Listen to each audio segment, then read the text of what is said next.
हीच आपल्याला प्रेरणा देते. जिजाऊंनी घडवलेल्या स्वराज्याच्या विचारांचे आणि संस्कारांचे प्रभाव त्यांच्यावर नक्कीच होते. सईबाईंच्या मृत्यूनंतर संभाजींचे संगोपन जिजाबाई यांनी केले. त्यांनी त्यांच्यावर योग्य संस्कार केले आणि त्यांना उत्तम शिक्षण दिले. जिजाबाईंनी संभाजी महाराजांना लहानपणापासूनच शस्त्रशास्त्रांचे ज्ञान दिले. त्यांना युद्धकलेचे, कुस्तीगिरीचे आणि प्रशासनाचे शिक्षण दिले. जिजाबाईंनी संभाजी महाराजांना स्वराज्याचे महत्त्व समजावले आणि त्यांना शूर, कुशल शासक बनवले. जिजाबाईंच्या मार्गदर्शनामुळे संभाजी महाराज एक पराक्रमी योद्धा आणि कुशल प्रशासक बनू शकले. श्री शंभो शिवजातस्य पुत्रार्यमीव राजते नरंसस्य विनोदेहा वर्तते तत्सर्वोपरि.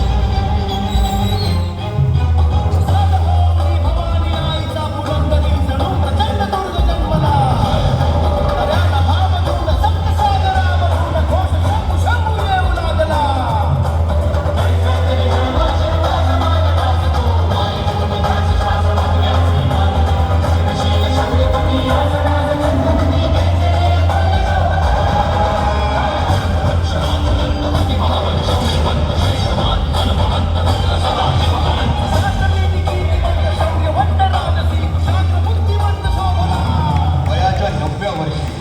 पुरंदराच्या तहाचे पालन करण्याचे वचन घेण्यासाठी संभाजींना मुघल साम्राज्याचे राजकीय ओलीस म्हणून नेण्यात आले. नंतर ते त्यांच्या वडिलांसोबत आग्रा येथे गेले.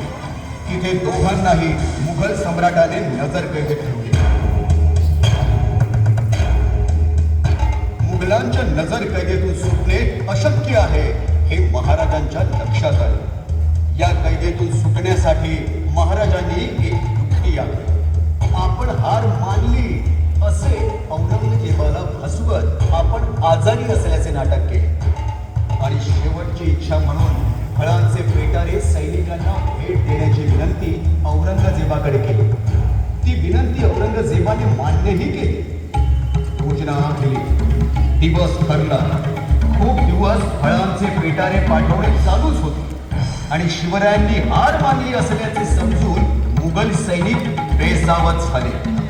याचाच फायदा घेऊन शिवरायांनी आपल्या जागी हिरोजी फर्जंद यांना झोपवले आणि फळांच्या पेटाऱ्यातून बसून आग्रा येथून पलायन केले.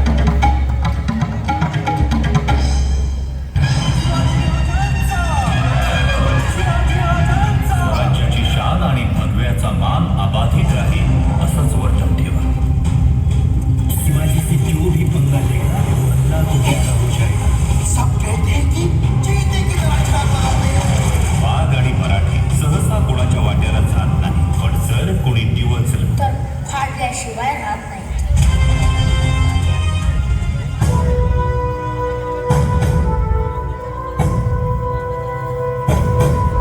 सिंहाच्या चमड्यात घालून हात मोजिता दात ही मर्द घराण्याची जात.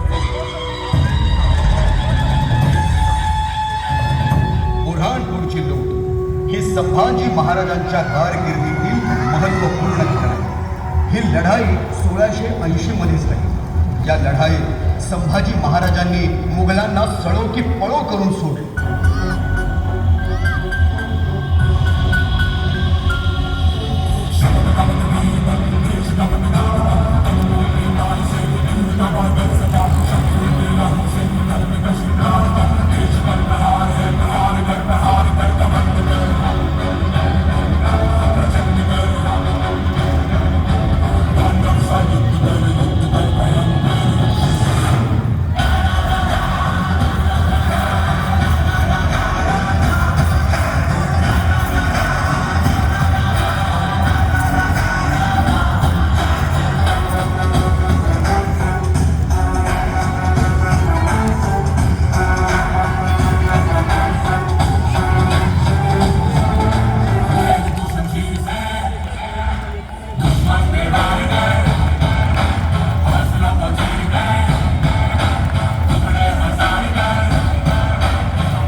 कुशल प्रशासक आणि लढवय्ये होते. राजा